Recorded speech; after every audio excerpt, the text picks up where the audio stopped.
Hello everyone, welcome back to the channel. Today is the day that I will finally have to replace my rusty old cones with brand new ones. And in order for me to do that, I need me a tool. And I'm going to show you how to make your own. First of all though, coffee.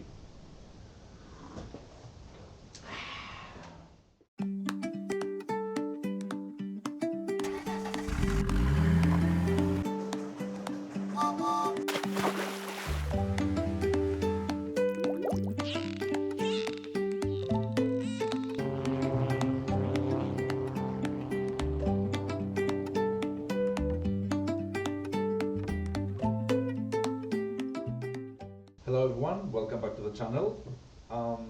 Today, since I've already reached the front of the car and it's time for me to replace my suspension cones, and these are the new ones I got that need to be replaced, I need me a tool. I need a cone compressor, and though they do come available online at a price ranging between 35 to 50 pounds or euros and so forth, being the tight ass that I am, I'm not going to spend that money, and I'm going to go ahead and make my own.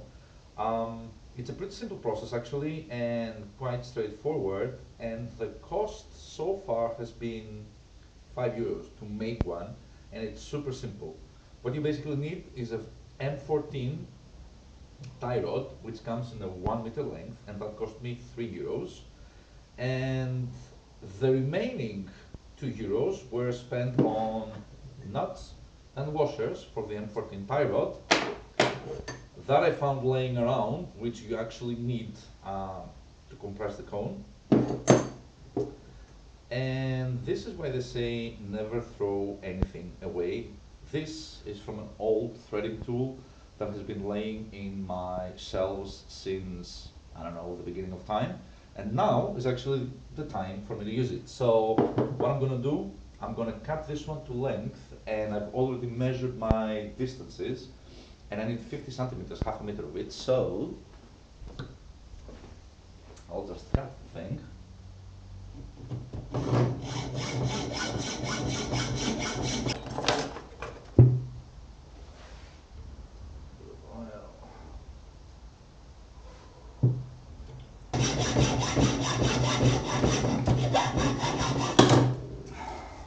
There you go, done.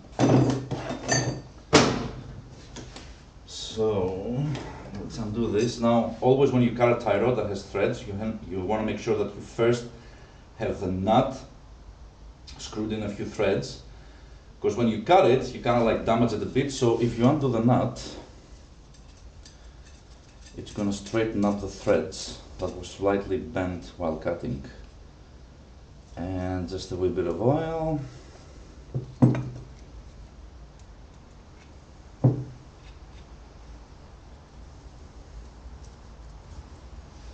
There you go. Nope, full of oil. Then you twist it back and forth a little bit, and that should do the trick. Should be able to tighten that. Okay, that's that.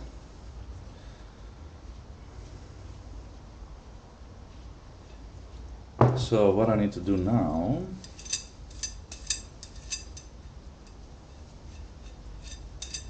spend half a year undoing this nut.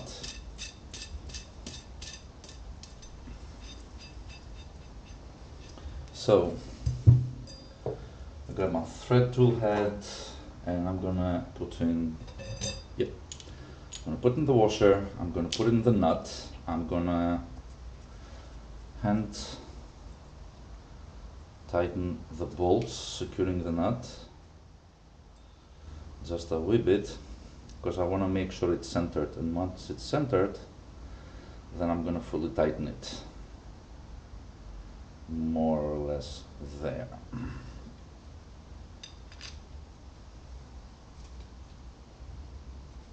Yep.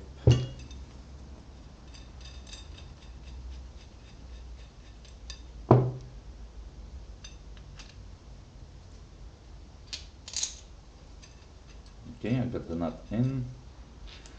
Now in it goes, and you can see how these bolts now are gonna tighten up.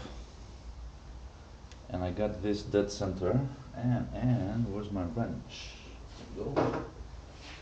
Wrench, tighten this. Wanna make sure you do equal amounts of turns per side.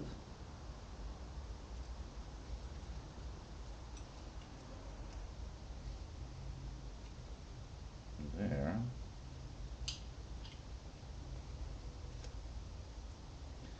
And we're good. So this one goes in. Let me check that one on top. And I got me another washer somewhere. Not over the rainbow. Right here. And now this one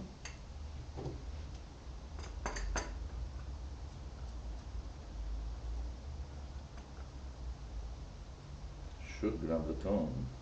Right, so after fiddling about with the tool a little bit, what I forgot to mention was at the top of it, you actually need two nuts, not one, so that you can lock the handle to the tie bar, and then you can just easily do it in. There you go. It grabs the cone nice and securely. And what I've done, after fiddling around with the tool a little bit, I didn't like the fact that this pipe was very wobbly in here. And to satisfy my OCD, I had me this length of pipe, which is a leftover from when I did the plumbing at my house, which kind of like fits this one, and it most definitely fits this one. And I'll just shove that in there, that on top, and I got my washers, and I'm done. I got me a tool to remove the cone.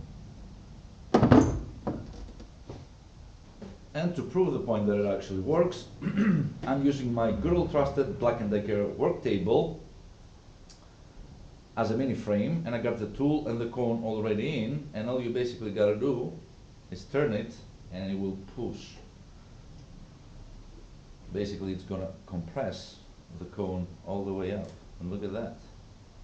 It does just that, and before I break my table, I've proven the point. So, good luck with all of you out there trying the same. Catch you at the next episode.